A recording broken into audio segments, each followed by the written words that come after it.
오늘 함께 말씀을 나누고자 하는데요. 함께 나누실 말씀의 제목은 주신 땅의 회복, 주신 땅의 회복이라는 제목으로 함께 말씀을 나누겠습니다. 제가 얼마 예전에 그 아침 예배를 드리면서 그 연력학 제2법칙에 대해서 말씀드린 적이 있어요. 근데 여러분, 이건 법칙입니다. 이건 이론이 아니에요. 아무도 여기서 못 벗어나요. 이거는 그냥 되는 거예요. 그렇게 하나님이 이 땅의 원리를 그렇게 되도록 정해 놓으신 거예요. 폭포는 밑에서 위로 안 솟아요. 위에서 밑으로 내려가는 거예요. 하나님이 정하신 세상의 법칙이죠. 연력학 제2법칙도 그냥 그런 거예요. 그렇게 하나님이 정해 놓으셨습니다. 그러면 이 법칙이라는 게 뭔가? 세상 모든 에너지는 흐르는 방향이 있거든요. 근데 이 흐르는 방향이 뭐냐? 세상 만물의 모든 에너지는 그냥 놔두면 반드시 좋은 데서 나쁜 데로 흘러요. 그러니까 그렇게 되는 거예요. 반드시 질서가 있다가 무질서로 흐르죠. 예를 들어서 어떤 이제 동물이 죽었다라고 해요. 그걸 놔둬 보세요. 그럼 이제 질서를 가지고 조직이 붙어 있죠. 시간이 지나면 부패되면서 무질서로 흐르는 거예요. 연력학 이 법칙은 여기서 아무도 못 벗어나요. 이렇게 돼요. 그리고 좋은 상태에서 나쁜 상태로 되는데 세상에 이걸 거스릴 수 있는 법은 없습니다. 하나님이 만드신 세상에서는 그냥 뒀는데 점점 더 좋아지는 건 없고 언제나 그냥 두면 점점 더 안 좋아지는 쪽으로 에너지가 흐르는 거예요. 그런데 사람도 그러하고 영적인 것도 그래요. 언제나 영육일원론인 거예요. 하나님이 모든 영역에 이 법칙을 적용하시는 거예요. 여러분, 인간이라는 존재를 아무 훈련을 하지 않고 교육하지 않고 그냥 둔다라고 하죠. 그 사람은 어떻게 될까요? 필연적으로 그렇게 어릴 때 선했던 아이가 악한 어른 됩니다. 이상해요. 세상에 얼마나 많은 정보가 있어요. 애들은 꼭 나쁜 거 배워요. 학교 가면 제일 먼저 뭐 배운 줄 아십니까? 욕부터 배워요. 이렇게 되는 거예요. 그리고 말 잘 듣던 사람이 나중에 그냥 놔두면 무질서한 반항하는 사람으로 변하게 되는 거예요. 반드시 그렇게 돼요. 놔두면 악해져요. 보다 더 악해져요. 그래서 어떤 금속 덩어리가 하나 있어요. 자, 우리가 사는 세상은 연력학 제2법칙의 구조 안에 딱 갇혀 있어요. 그럼 보세요. 여기 좀 강대상에 누가 어떤 금속 덩어리를 놔뒀어요. 근데 시간이 지나는데 광택이 그대로 있는 거예요. 아니, 오히려 더 빛나기 시작하는 거예요. 상태가 더 좋아지는 거예요. 그러면 연력학 이 법칙이라는 이 구조 안에서 이 현상이 말해주는 게 뭐예요? 저는 늘 말씀드리지만 저는 말 안 믿어요. 저는 구조만 믿는 사람이에요. 이 구조 안에서 이 현상이 말해주는 게 뭐냐? 이 금속이 유지될 수 있도록 엄청난 에너지를 누가 투입했고 이걸 누가 계속 닦았고 누가 이걸 계속 갈았고 연마했다, 그 뜻이에요. 다른 건 없어요. 다른 가능성은 없어요. 시간이 지났는데 더 빛나는 거예요. 더 깨끗해지는 거예요. 이건 누가 여기에다가 엄청난 에너지를 쏟았다, 이거 말고는 다른 이유가 없어요. 이 구조 안에서는 현상이 굉장히 많은 걸 말해주는 거예요. 안 그러고선 그게 불가능한 거죠. 이게 하나님이 세상에 적용하시는 법인 거예요. 그러니 이런 구조 안에서는 설명을 안 해도, 안 물어봐서도 설명 안 했어도 딱 아는 게 있는 거예요. 한 가지가 망가진 거예요. 예를 들어서 이런 거죠. 어떤 가정이 시간이 지나면 지날수록 처음엔 문제 많은 가정이었는데 점점 성화돼요. 점점 화목해져요. 잘 들으세요. 그냥 있었는데 그렇게 되는 가정은 없어요. 그냥 저절로 그렇게 되는 가정은 존재를 안 하는 거예요. 그 현상 자체가 설명 안 해도 말해주는 게 뭡니까? 이 가정의 누군가가 내 가정을 위해 끝도 없이 울었다는 얘기고 땀 흘렸다는 소리고 계속해서 내려놓고 용서하고 훈련받았다, 그 소리예요. 다른 설명은 없어요.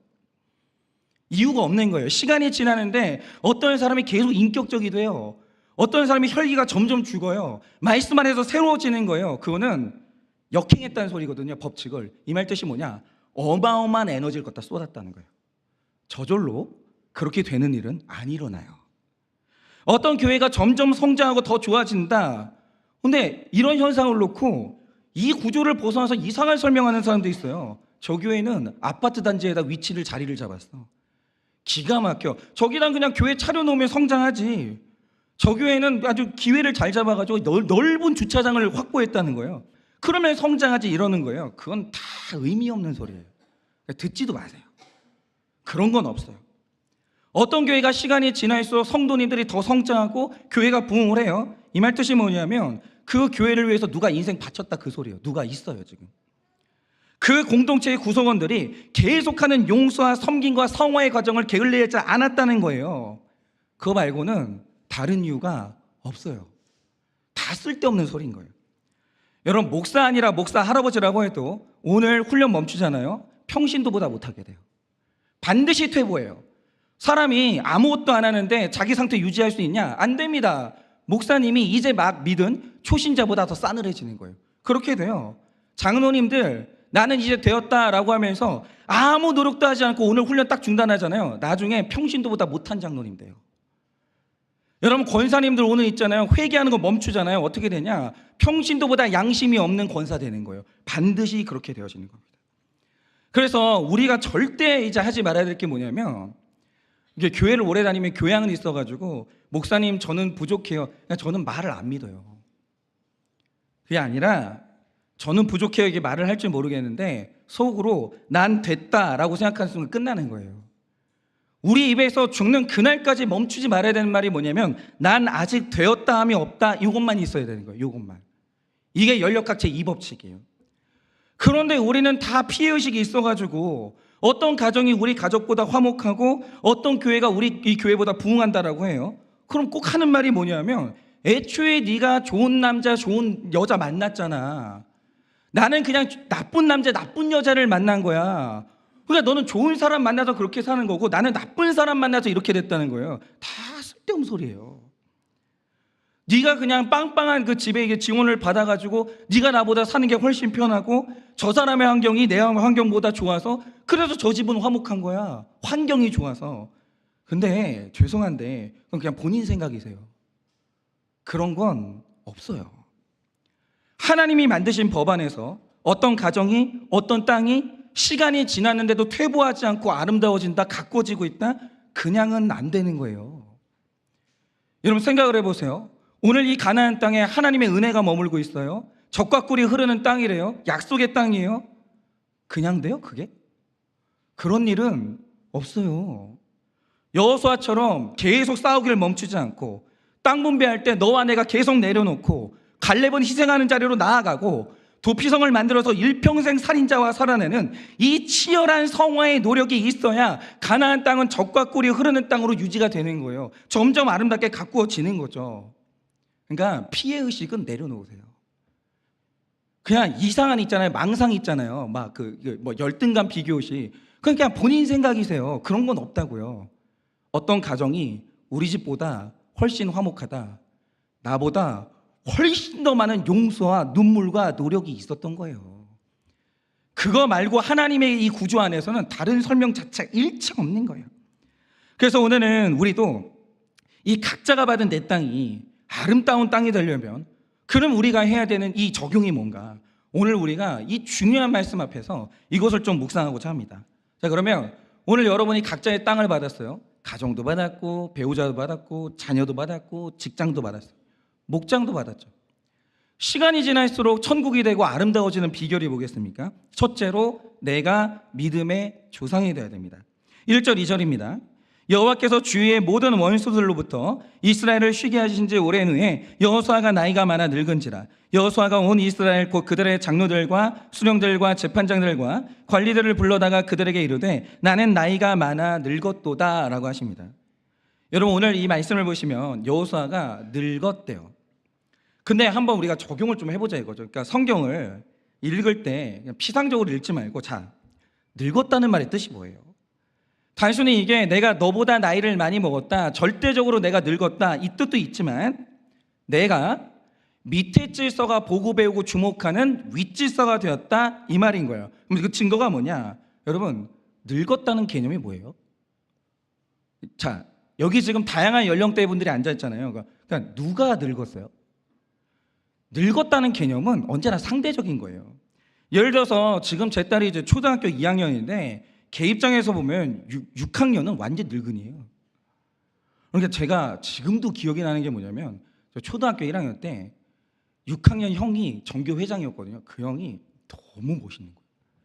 키 엄청 크고 그냥 제가 볼 땐 그 어른이에요. 이 형이 한 번에 이제 체육대회를 하는데 개주 이제 선수로 뽑혔거든요.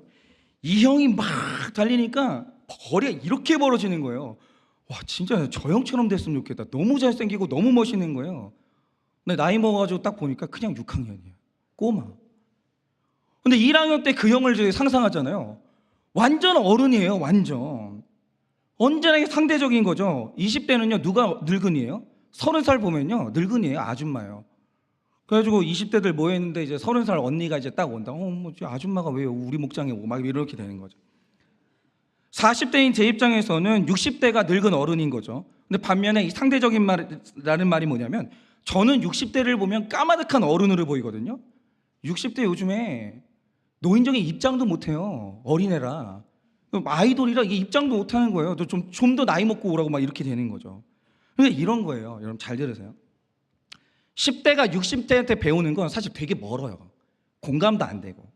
그래서 10대는 나보다 늙은 20대에게 배우는 거고 20대는 나보다 늙은 30대에게 배우는 거고 이렇게 각 세대 안에 늙은이가 존재하는 거예요. 그리고 우리는 서로가 서로에게 영향을 미치고 영향을 받는 늙은이와 젊은 관계에 누구나 다 거기에 껴있는 거예요. 그러니까 우리 모두는 나보다 어린 세대가 나를 바라보고 있는 늙은이, 그러니까 이런 거죠. 청년들은 나중에 신혼부부들 있죠. 딱 그 신혼부부들이 하는 만큼 결혼 생활해요. 보고 있어요 지금 우리 청년들이. 그리고 지금 이제 대학 막 들어간 20대들 있잖아요. 신혼생활 어떻게 하는 거냐? 30대 보고 배우는 거예요. 60대는 너무 멀어요. 저기는 30대 보고 배우는 거예요. 교회는 이 각 세대의 늙은이들이 포진해 있고 젊은이들이 그들을 위해 배우고 상호간에 이런 식으로 교환하고 이게 영향을 주고받는 그게 바로 공동체라는 거죠. 그런데 3절에서 그러면 이 어른 있죠. 이 어른이 보여줘야 될 게 뭐라고 하십니까? 늙은이가. 그러니까 이런 거예요. 이 늙은이라는 개념 자체가 이타적이지 않고 공동체 의식이 없으면 이건 없는 거예요. 언제나 늙은이라는 개념은 뭐냐면 공동체 의식과 이 이타적인 마음이 있어야 늙은이로 자리매김을 하는 거예요. 안 그런 사람은 이게 안 되는 거예요. 여호수아가 늙었다라고 할 때 이 사람 완전히 이타적으로 나가는 거예요. 공동체성을 생각하는 거예요. 그럼 여호수아가 늙은이로서 보여줘야 되는 게 뭡니까? 이렇게 기록합니다. 너희 하나님 여호와께서 너희를 위하여 이 모든 나라에 행하신 일을 너희가 다 보았거니와 너희 하나님 여호와 그는 너희를 위하여 싸우신 이시니라 라고 해요. 근데 여호와의 싸움이 누구를 통해 나타났냐? 여호수아를 통해서 나타났다 이거죠. 어른을 통해서, 늙은이들을 통해서. 제가 이 말씀이 진짜 중요하다고 생각하는데 여호수아가 젊은 세대에게 보여줬거든요. 그러니까 못 벗어나요. 딱 그 교회 수준은요 내 윗세대 수준이에요. 밑에 세대가 윗세대 수준을 뛰어넘는다? 그거는 어떤 탁월한 지도자가 끌어주지 않고는 그 불가능해요. 본만큼만 하는 거예요. 본만큼. 여러분 지금 이 목장에서 헌신도라는 게 있거든요. 모였어요. 막 섬겨요. 그 헌신도가 어디에서 나와요? 우리 목자님 보고 배우는 거예요. 그만큼 딱 하는 거예요. 아, 목장은 개념이 이거지. 모이면 진짜 열심히 우리 밥 해가지고 밥 먹이고 그런 다음에 그 섬김 가지고 다 같이 나눔하고 이거 있잖아요. 누가 보여주는 사람 없잖아요. 절대 그렇게 안 돼요. 그래서 제가 지금 이제 외국에 계시다가 오랜만에 들어오신 분한테 여쭤봤어요. 죽는 줄 알았대요. 진짜 속으로 파고 싶어가지고. 왜냐? 목장을 하는데 2주에 한 번 아니면 한 달에 한 번 한대요. 그런데 너무 목마르잖아요. 2주에 한 번 모이는 거예요. 2주에 한 번 모여서 얼마나 완전 목말라요. 근데 1시간 만에 딱 끝나더래요. 끝났어요? 벌써 끝났어요? 이게 딱 그 수준에서 머무는 거예요. 근데 이제 돌아왔죠. 돌아와가지고 이제 첫날 하는데 한 8시인가? 그쯤 모여가지고 한 새벽 2시에 끝났어요. 이게 목장이다 이런 거. 이런 거죠. 이제 우리는 이런 거죠. 딱 그 수준에 머물러 있는 거예요. 그러니까 여호수아가 젊은 세대 앞에서 보여줬다는 거죠. 뭘 보여줬냐? 제 인생은 너무 행복해요. 얘들아, 나는 아무 문제 없단다. 내 인생 너무 좋았다. 성령 충만했단다. 이런 가면을 보여준 게 아니에요.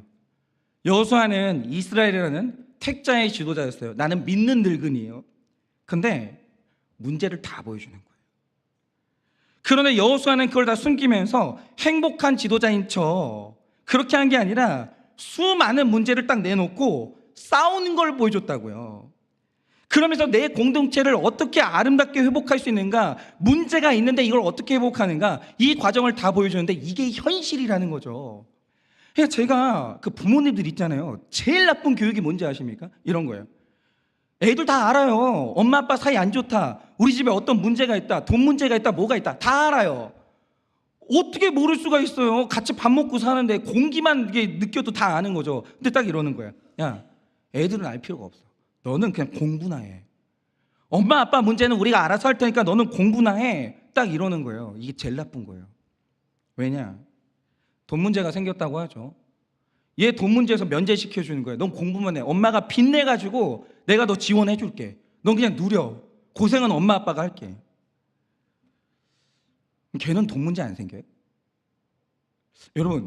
여러분이 무슨 수로 그 자녀들 평생 쫓아다니면서 그 돈 문제 해결해 줄 거예요? 그거 될 것 같으세요? 안 돼요. 예를 들어서 우리 부부 문제 있잖아요. 끝까지 숨기는 거예요. 애한테도 말해요. 어디 가서 말하지 마라. 우리 아무 문제 없어. 너 그냥 모른 척하고 살아. 공부나 해. 딱 그래요. 근데 내 자녀가 결혼하면 걔는 그 부부 문제 안 생길까요? 생겨요. 그거 어떻게 여러분이 막으실 거예요? 애 결혼했는데. 못 막는다고요. 얘 뭐냐면 부모가 해줘야 될 게 뭐냐면 현실에서 이걸 어떻게 가꾸어 나가는 거 그걸 가르쳐 주는 거지 왜 있는 걸 없다고 하냐고요. 제일 나쁜 거예요 그게. 여러분 부모 고난은 자녀도 동참해야 되는 거예요. 그게 하나님이 원하시는 거예요. 여러분 모든 교육은 가정에서 시작되듯이 반드시 만날 수밖에 없는 고난과 이 고난에 대한 해석과 이 고난을 이겨내가는 과정, 그거 가정에서 배우는 거예요. 누가 가르쳐줘요 그거를? 여러분 고난이 있어요. 이 고난을 어떻게 헤쳐나가는지, 부부간의 갈등이 있어요. 이 갈등은 어떻게 헤쳐나가는지 그걸 남한테 알려주는 남이 어디 있어요? 그거 부모님이 안 알려주면 그 누가 알려줘요 그거를? 아무도 안 알려줘요. 그리고 이 부모님은 문제를 딱 내어놓고 자녀들에게 인정하는 거예요. 있는 걸 없다고 하지 마세요. 그거는 되지도 않아요. 다 알기 때문에. 있는 건 있다고 내어놓고 이 문제를 어떻게 싸우는 건지 그 방법과 회복의 가족을 보여주는 거, 그게 실력이에요. 그게 실력. 그런데 늙은 윗질서가 치열하게 싸웁니다. 마침내는 조금씩 회복하는 모습을 보여줄 때 그때 일어나는 일이 뭡니까? 4절 5절입니다. 보라 내가 요단에서부터 해지는 쪽 대해까지 남아있는 나라들과 이미 멸한 모든 나라를 내가 너희를 위하여 제비를 뽑아 너희의 지파에게 기업이 되게 하였느니라. 너희의 하나님 여호와 그가 너희 앞에서 그들을 쫓아내사 너희 목전에서 그들을 떠나게 하시리니 너희가 하나님 여호와께서 너희에게 말씀하신 대로 너희가 그 땅을 차지할 것이라 이래요. 자, 이 말씀의 구조를 잘 보세요. 여호수아는 늙은이는 싸워요. 이 말 뜻이 뭐냐면 여호수아 인생에 원수가 사라진 적이 없다 이 뜻이에요. 근데 신기한 게 뭐냐면 여호수아가 싸워요. 근데 너희가 누구예요? 다음 세대예요. 다음 세대 때는 원수가 쫓겨나 있는 거예요.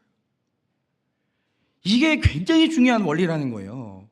여러분 우리 삶에는 죄와 고난을 이미 멸한 땅에 있어요. 예를 들면 이런 거죠. 그러니까 주일날 주일 성수 문제가 아직도 멸하지 못한 분들이 있어요. 이게 주일날 가야 되나 말아야 되나, 예배를 가야 되나 말아야 되나, 여전히 이게 있잖아요. 정복이 안 된 분들이 있어요. 그럴 수 있죠. 근데 이제 어떤 분들을 보면요, 주일에 대한 고민이 아예 없는 분들이 있어요. 이제 난 예배 없으면 못 살아. 예배는 가는 거지 뭘 그게 고민거리야. 그냥 아예 약속 자체를 안 잡아요. 주일은 그냥 주일은 예배하러 가는 거예요. 섬기러 가는 거예요. 이게 이미 정복한 땅인 거예요. 이미 멸한 땅.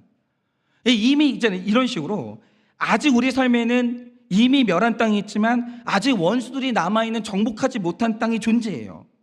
하나님에 대한 불신은 정복했지만 반복적으로 넘어지는 중독이 남아있는 분들도 있고, 식구 중에 믿음으로 정복한 식구도 있지만 아직 믿음으로 이제 서 있지 않은 남아있는 식구들도 있어요. 이렇게 우리 삶에는 멸한 땅과 남아있는 땅이 있죠. 그런데 내가 그 남아있는 땅을 포기하지 않고 싸울 때, 난 절대 포기는 안 해.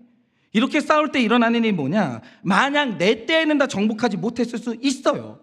그랬다 할지라도 내가 원수들하고 싸우는 모습을 보여주고 가면 내 자녀 때는 그 원수가 쫓겨난다는 거예요. 이게 원리라는 거예요. 그러니까 저도 보면 전 부모님한테 정말 감사한 게 그런 거예요. 그러니까 저희 부모님이 다 정복하지 못한 땅이 되게 많죠. 저희 아버지는 혈기를 정복하지 못하셨죠. 목회를 끝낼 때까지 저희 아버지는 혈기를 정복하지는 못했어요. 저희 어머니는 사실 시어머니와의 관계를 정복하지 못했어요. 근데 제가 감사한 게 뭐냐면 정복하지 못한 것에 대해서 단 한 번도 이게 변명을 하지 않았어요. 합리화를 안 했어요. 저희 아버지는 뭐 그렇게 혈기의 문제 때문에 늘 자녀들 앞에서 이제 부끄러워하셨고, 저희 어머니는 그 시어머니와 관계 있잖아요. 내가 끝까지 섬기지 못한 시어머니와 관계를 놓고 한 번도 할머니 탓을 안 했어요. 늘 괴로워하셨어요. 내가 사모가 되어서 용서하지 못하고 사랑하지 못했던 것에 대해서 저희 어머니가 그 문제를 늘 하나님 앞에 회개하는 모습을 보여주고 가셨어요. 근데 그랬던 이유가 뭐냐면 자녀 때는 이 괴로움을 겪지 않기를 바랬던 거예요. 그러나 이런 식으로 이제 그 앞선 세대가 이런 식으로 가다 보면 나머지 세대는 그 땅에서 내가 쫓아내지 못했던 원수가 쫓겨나가고 더 넓고 아름다운 땅을 차지하게 되는 거예요. 그러니까 어른들 있잖아요. 이런 거예요. 완벽한 어른이 되라는 게 아니에요. 그건 불가능해요. 어떻게 그렇게 되겠어요? 그럴 수 없죠. 일평생 해결되지 않는 문제들이 있는 거예요. 근데 중요한 게 뭐냐면 최소한 다음 세대를 위해서 싸워는 달라는 거예요. 싸워는 달라는 거예요. 근데 그러시는 분들이 있죠. 뭐냐면 내가 이렇게 생겨먹은 걸 어떻게 해? 그러면서 있잖아요. 그걸 그냥 용인해버리는 분들이 있어요. 그걸 진짜 변명하고 합리화하는 분들이 있어요. 아니 진짜 이러더라고요. 그러니까 직장을 딱 가보면, 그럼 뭐 직장은 그럴 것 같아요. 직장을 딱 가보면 이제 그렇죠. 사람이 이제 살다 보면 막 감정에 넘어지죠. 불륜이 일어나고. 그래가지고 이제 그걸 보고 어린 이제 후배가 어떻게 그럴 수 있냐 이제 물어본 거죠. 그러니까 직장 상사가 그랬다는 거예요. 어른들은 다 그래. 이게 어른의 세계야. 그런 말이 어디 있어요?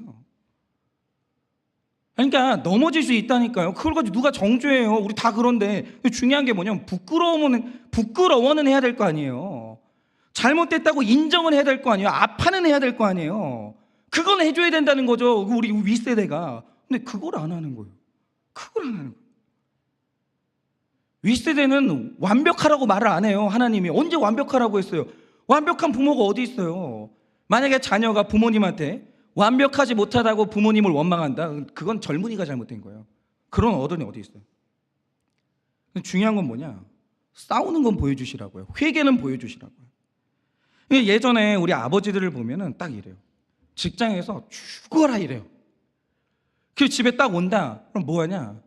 어두운 데다가 자녀들하고 아내하고 한마디도 안 해요. 와가지고 뭐 무슨 일이 있었다 말도 안 해요. 그냥 어두운 식탁에 딱 앉아가지고 그냥 있잖아요. 그 오징어 하나 씹으면서 계속 술 홀짝홀짝 마시는 거예요. 이게 뭐냐면 가족들 다 외롭게 만들고 남편이 있는 과부, 아빠 있는 고아들을 만드는 거예요. 그럼 중요한 건 이거죠. 그분들은 왜 그래요? 아니 직장에서 뭔 일이 있었으면 말씀을 하시라고요. 자꾸 말없이 진짜 한숨 쉬지 마시고. 한숨 쉬지 마세요. 그냥 말 안 할 거면 가족들 마음 편하게 있게. 한숨 쉴 거면 말씀을 하시고 속 시원하게. 왜 말을 하냐고요? 말을 안 하냐고요? 왜 소통을 안 해요? 근데 그런 분들이 있어요. 그분들은 왜 그래요? 아버지한테 본 게 그건 거예요. 아버지가 대화하는 걸 보여준 적이 없는 거예요. 중요한 건 이거죠.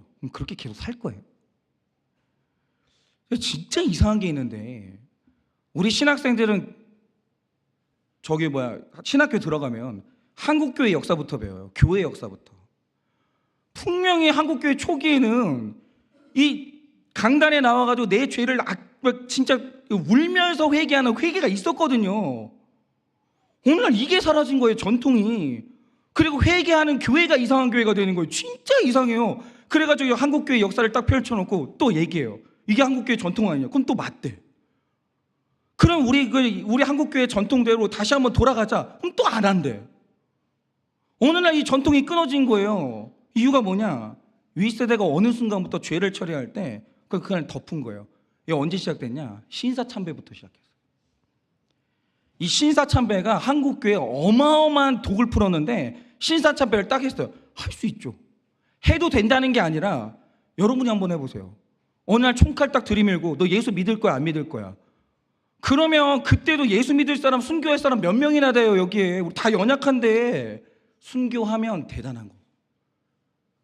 아닐 수도 있는 거죠. 우리 다 연약한데 겁나는데 그럴 수 있는 거죠. 그러면 자녀 앞에서 내가 신사참배했다, 내가 이렇게 연약했다고 회개는 해야 될 거 아니에요. 근데 그때 그 목회자들 모임에서 이거를 목회자들이 정식으로 의결을 한 거예요. 신사참배는 죄가 아니다.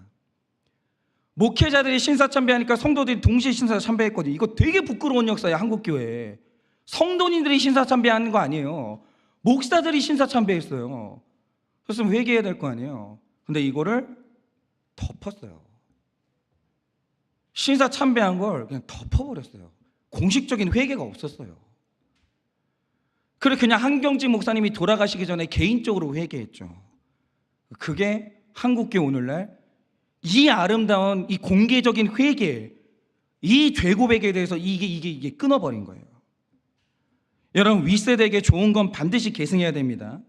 예를 들어서 날마다는 이 큐티는 시대의 영적 유행이 아니에요. 이건 주님 오시는 날까지 해야 되는 신앙생활의 본질인 거예요. 그런데 우리 삶의 이 삶과 가정에 이 공동체의 아름다움을 망치는 악한 습관들이 있죠. 나도 그렇게 보고 배웠어. 다 그러고 사는 거야. 이러지 마세요. 제발 그러지 마세요. 그러니까 누가 다 여기 나와서 회개해요. 어렵죠. 근데 그거를 아니라고 하지 마시라고요. 그냥 내가 못하니까 그걸 틀렸다고 말하지 마시고 못하는 나의 연약함에 대해서 고백하면 되는 거예요. 근데 내가 이런 식으로 싸워 나간다 그러면 내 자녀의 삶에는 원수들이 쫓겨나가는 거예요. 그런데 오늘 내가 회피하고 안 싸우면 그 원수와 내 자녀들이 오늘도 또 원수를 만나 싸워야 되는 거예요. 여러분 가정에 흐르는 가계의 조주는 뭐예요? 안 되는 거 있으시죠? 저도 있거든요. 저희 아버지도 안 되는 거 있었고 저희 어머니도 안 되는 거 있었고 저도 이따 고백하겠지만 저도 안 되는 게 있어요. 여러분 지금 매번 넘어지는 중독은 뭐예요? 제가 다 정복하라는 게 아니에요. 그런 게 어디 있어요? 우리 교회는 율법주의를 말하는 교회가 아니에요. 우리 있잖아요. 완전하지 않아도 예수 믿는 믿음으로 다 천국 가요. 그렇지 않아요. 하나님은 연약한 걸 뭐라고 하는 분이 아니에요. 그런데 중요한 건 뭐냐면 우리 다음 세대를 위해서 최소한 싸움은 포기하지 말아야죠. 그렇게 비겁한 게 어디 있어요? 아니 싸움을 포기하면서 그걸 옳다고 포장하는 그게 어떻게 되냐고요. 여러분 최소한 포기하지 말고 싸우는 모습은 보여주고 가야 되는 거예요. 그러면 다음 세대는 내가 만났던 원수들이 다 쫓겨나 있는 거예요. 그리고 땅의 아름다움을 회복하게 되는 것입니다. 여러분 적용 질문 드립니다. 내가 받은 땅은 무엇입니까? 내가 받은 땅은 무엇입니까? 한번 열거해 보세요. 뭐 배우자일 수도 있고 자녀일 수도 있고 직장, 교회, 목장 어떤 땅을 받으셨습니까? 그 땅은 아름답습니까? 험악합니까? 받은 땅이 아름다우세요? 험악하세요? 원수를 쫓기 위해 내가 끝까지 싸워야 할 악한 습관과 가게에 흐르는 저주는 무엇입니까? 원수를 쫓기 위해 내가 싸워야 할 악한 습관과 가게에 흐르는 저주는 무엇입니까? 둘째로 멸한 땅과 남은 땅도 아름다운 땅이 되어야 합니다. 6절입니다. 그러므로 너희는 크게 힘써 모세의 율법책에 기록된 것을 다 지켜 행하라. 그것을 떠나 우로나 좌로나 치우치지 말라라고 하십니다. 누구나 이 법에 예외가 없는데 이런 거예요. 뭐냐면 모세는 40년을 죽지 않고 끝내 살았어요. 약속의 땅에 들어가는 게 목적이었죠. 드디어 왔어요. 그래서 모세가 있잖아요. 눈으로 약속의 땅을 봤어요. 강 하나 건너면 약속의 땅이기 때문에 모세가 약속의 땅을 봤어요. 근데 모세가 죽었어요. 눈앞에 있어요. 40년간 노력했는데 약속의 땅 있잖아요. 강 하나 건너면 약속의 땅이에요. 근데 그거 눈으로 보다가 죽었어요. 끝내 못 들어갔어요.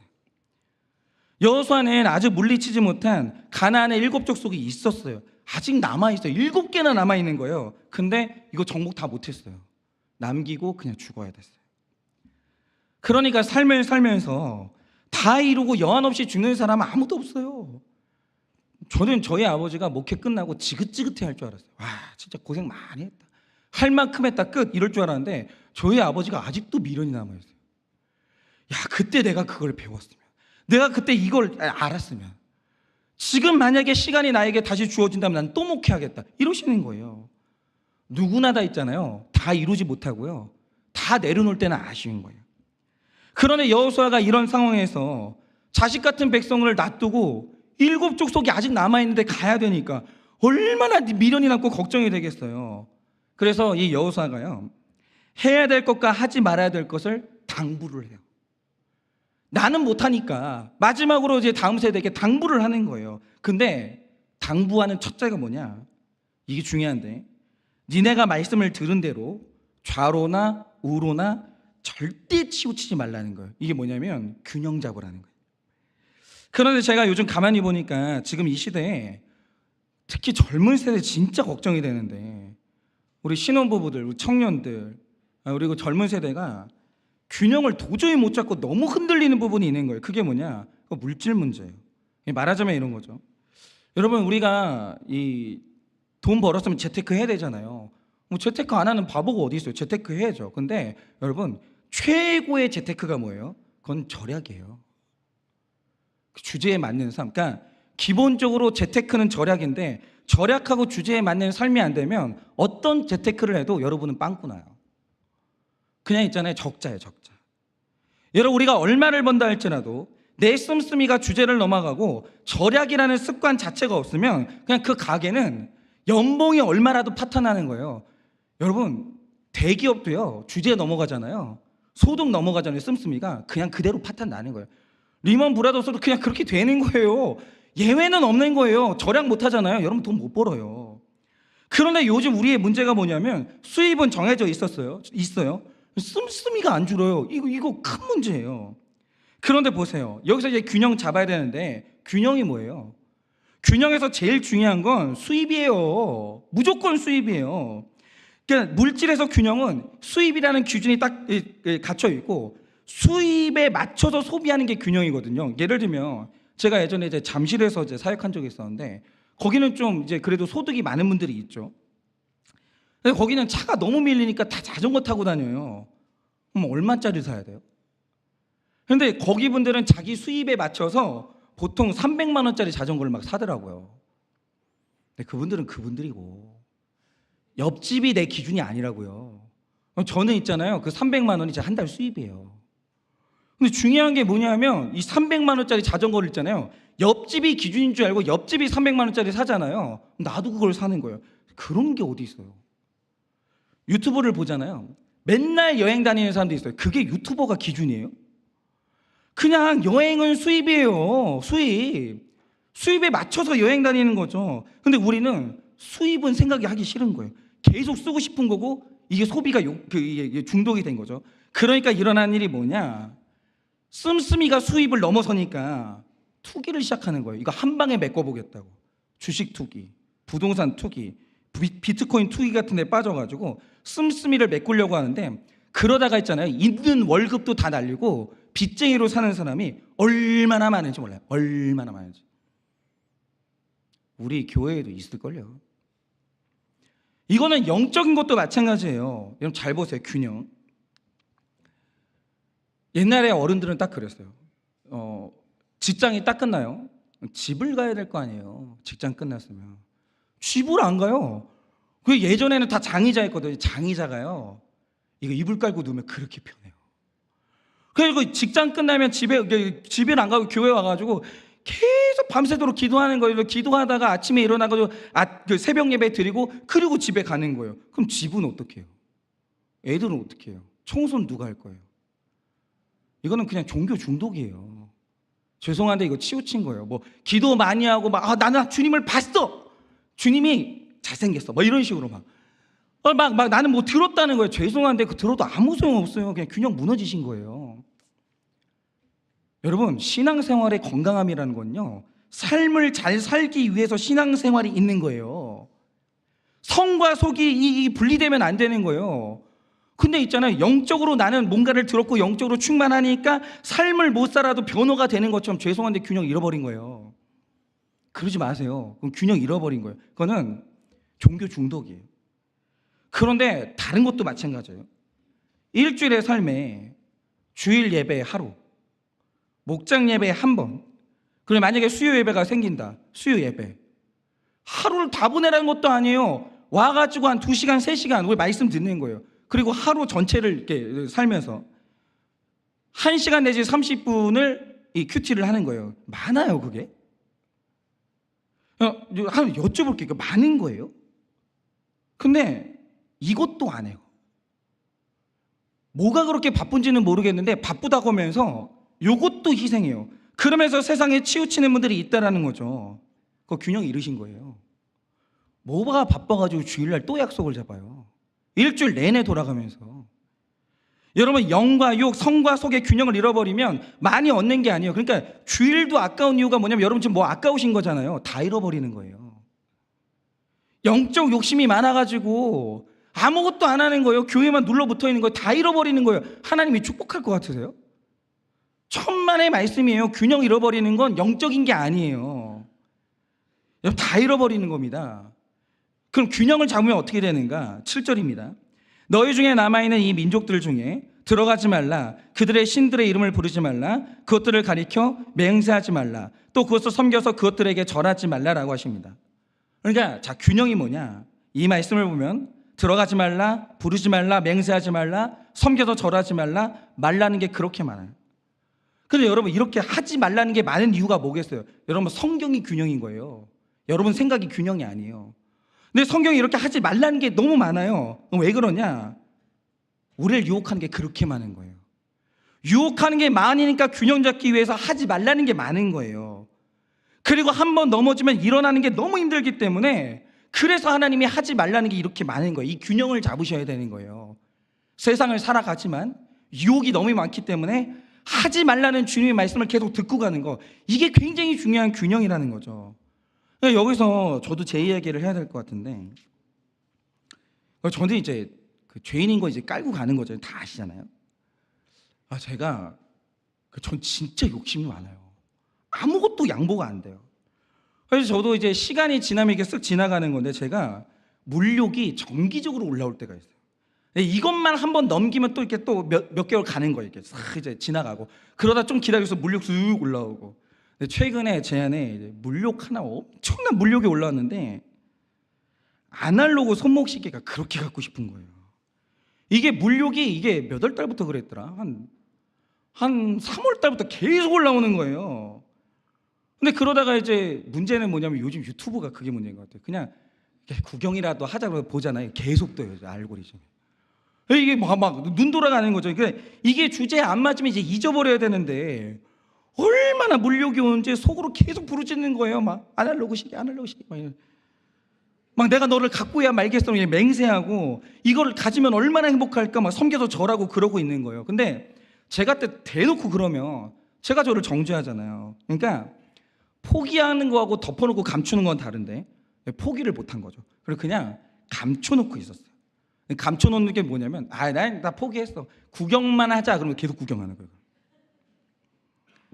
그러던 어느 날 복음이 들리는 거예요. 이게 뭐냐?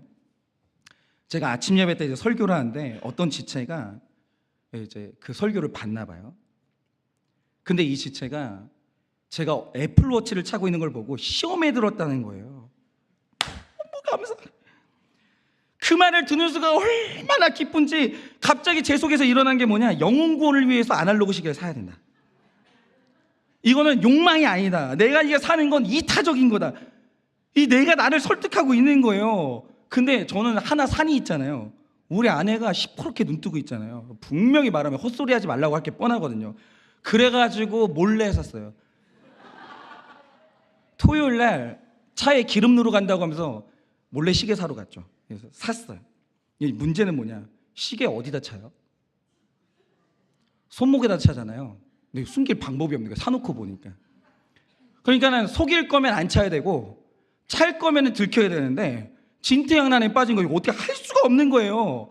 그래서 제가 이제 최대한 버텨보겠다고 서랍 속에 넣어놓고 안 볼 때 잠깐 찾다가 이렇게 뭐 그랬죠. 근데 문제는 저희 아내는 다 뒤진다는 거죠. 서랍 열었다 딱 걸린 거예요. 그냥 정말 얼마나 수치스럽게 혼나는지 몰라요. 그래서 제가 이제 혼나고 여자 목장에 이제 탐방할 일이 있어가지고 여자 목장에 갔다가 오픈하니까 정말 여자 목장 분들은 질서가 없어요. 너무 심하게 얘기하는 거예요. 멍청하대요 저보고.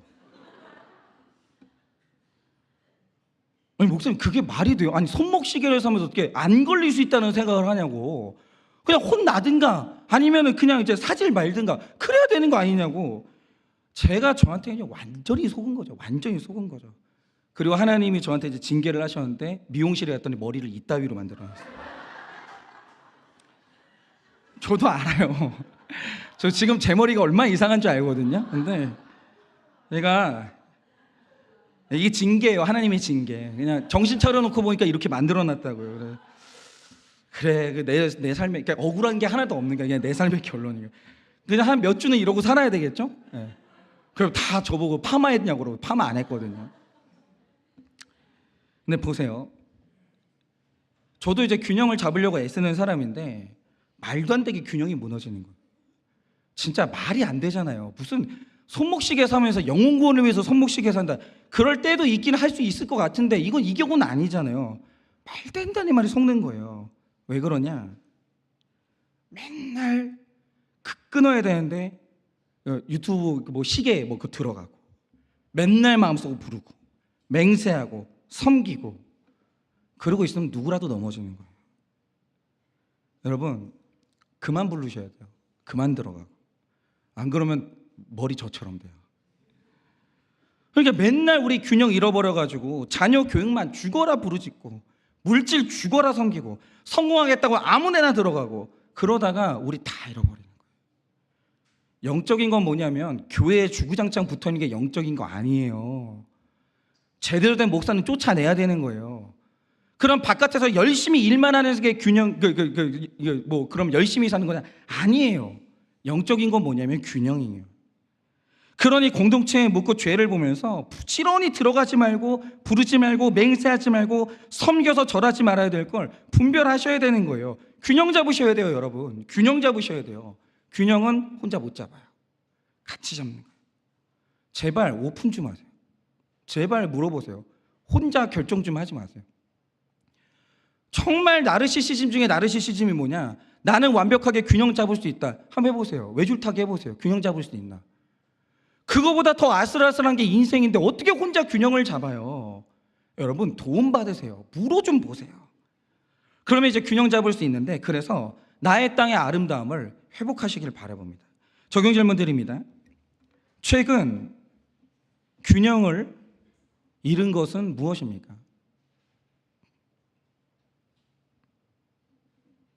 최근에 균형을 잃은 것은 무엇입니까? 소비의 균형을 잘 잡고 있으십니까? 소비의 균형을 잘 잡고 있으십니까?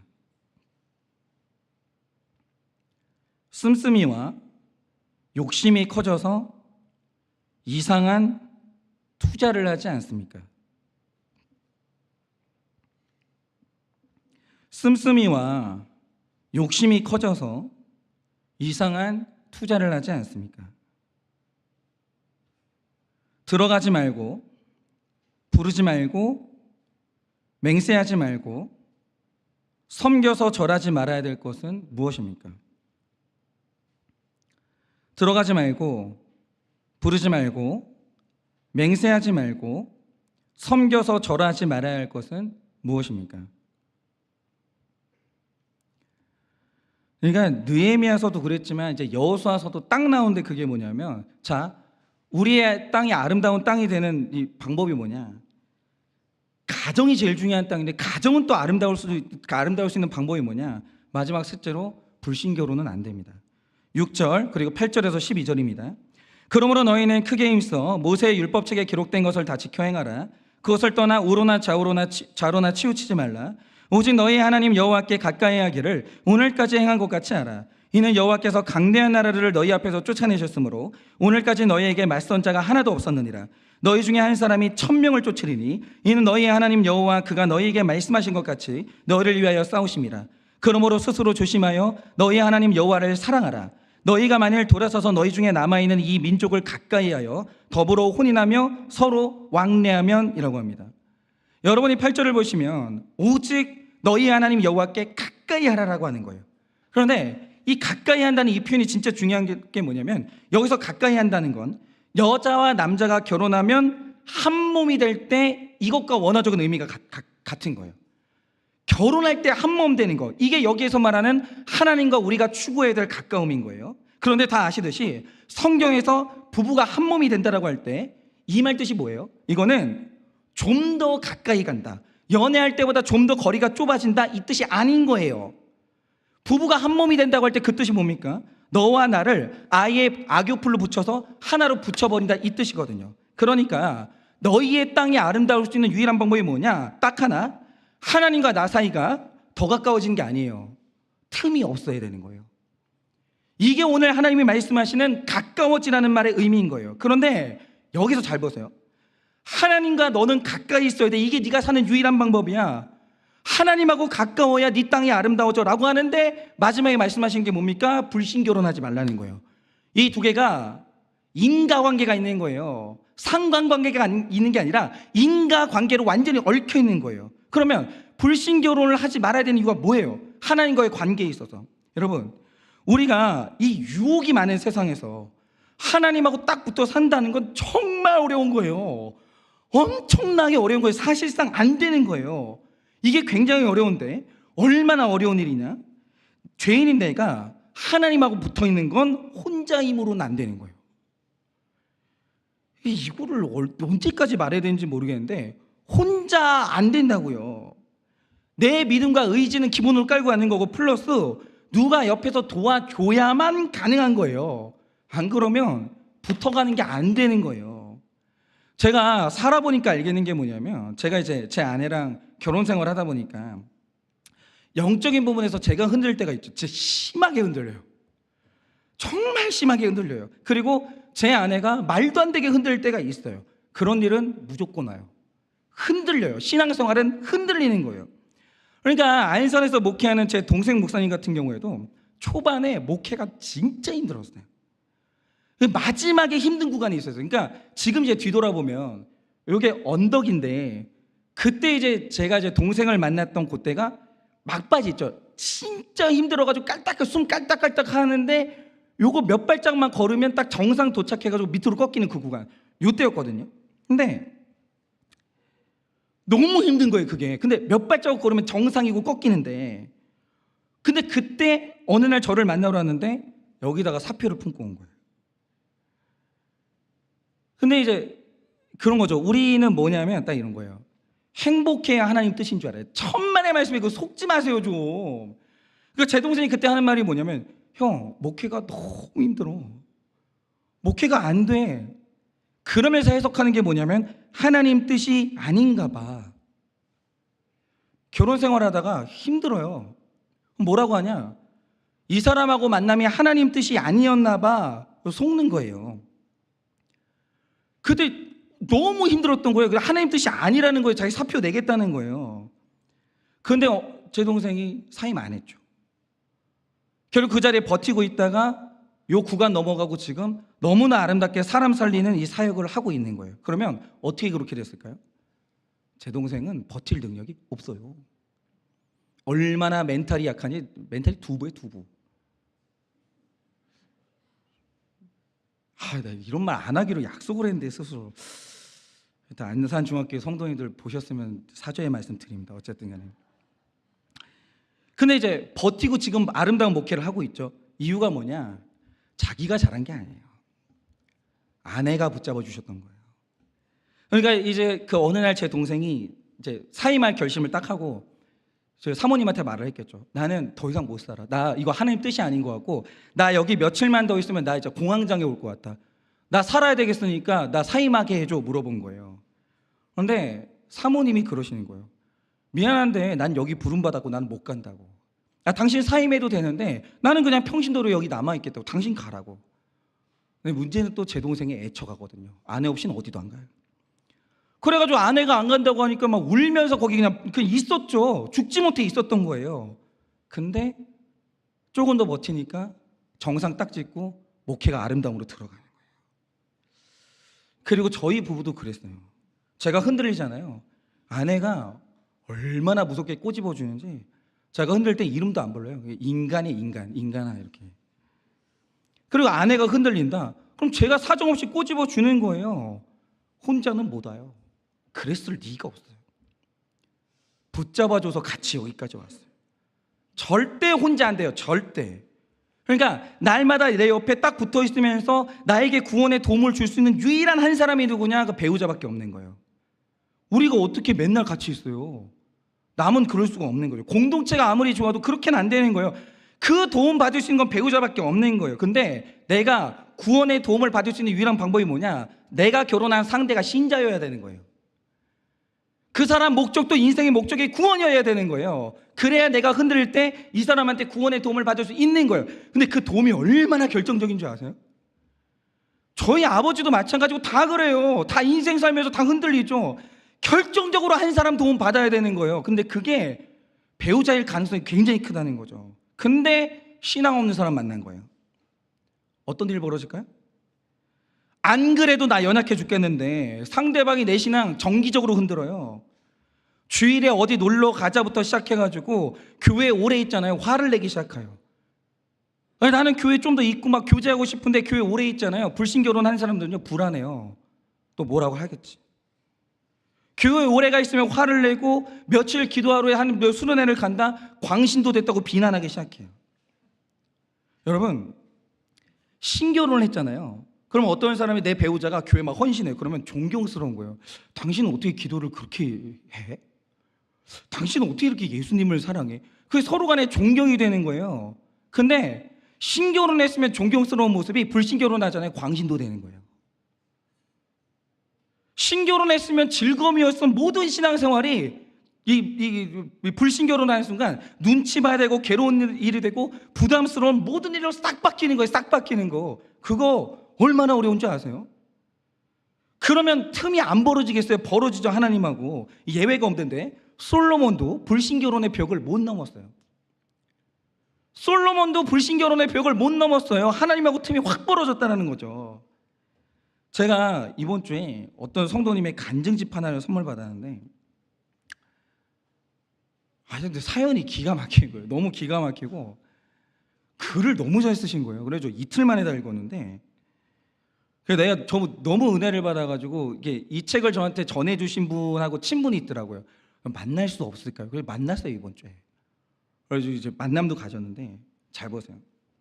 이분이 믿음이 너무 좋은 분이에요.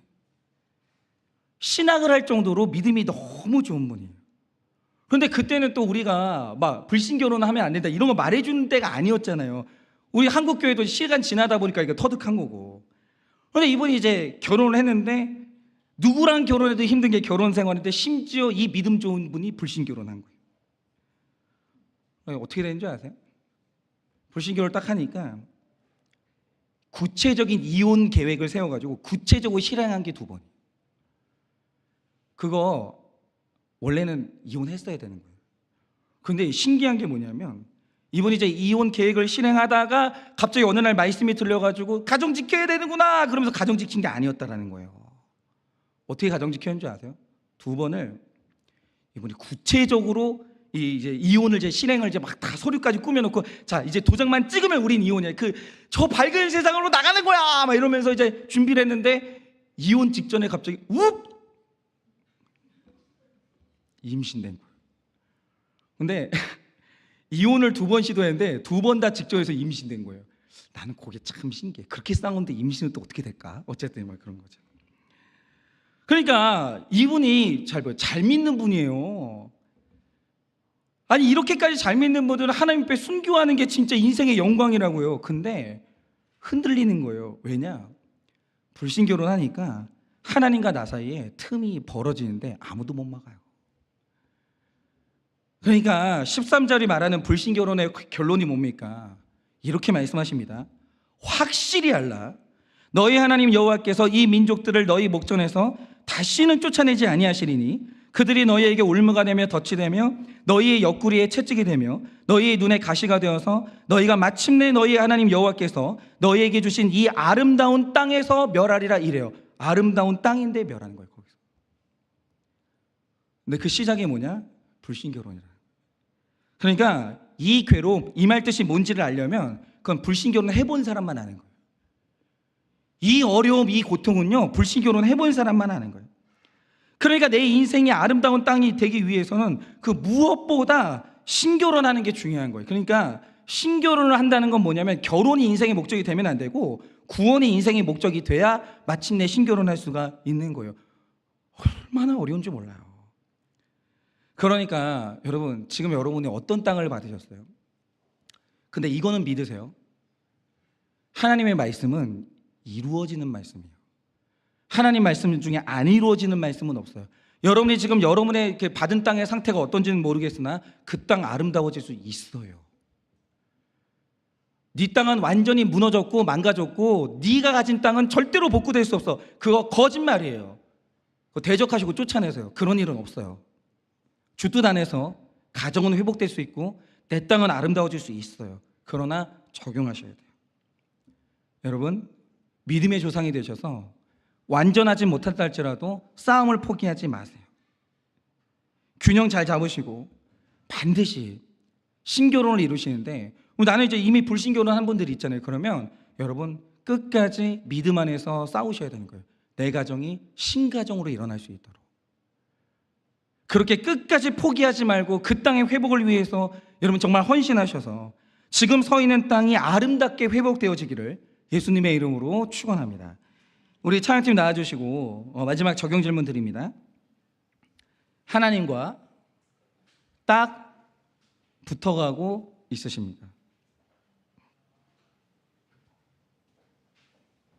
하나님과 딱 붙어가고 있으십니까? 영적으로 서로를 돕는 부부입니까? 이거는 이제 연인 관계에 있는 분들은 이렇게 적용하셔야 돼요. 서로를 영적으로 돕는 연인입니까? 영적으로 서로를 돕는 부부입니까? 연인입니까? 아니면 방해하는 연인이고 부부입니까? 하나님과 다시 붙기 위해 해야 할 적용은 무엇입니까? 하나님과 다시 붙어가기 위해 해야 할 적용은 무엇입니까? 이 시간에 우리 다 같이 찬양하려고 하는데요.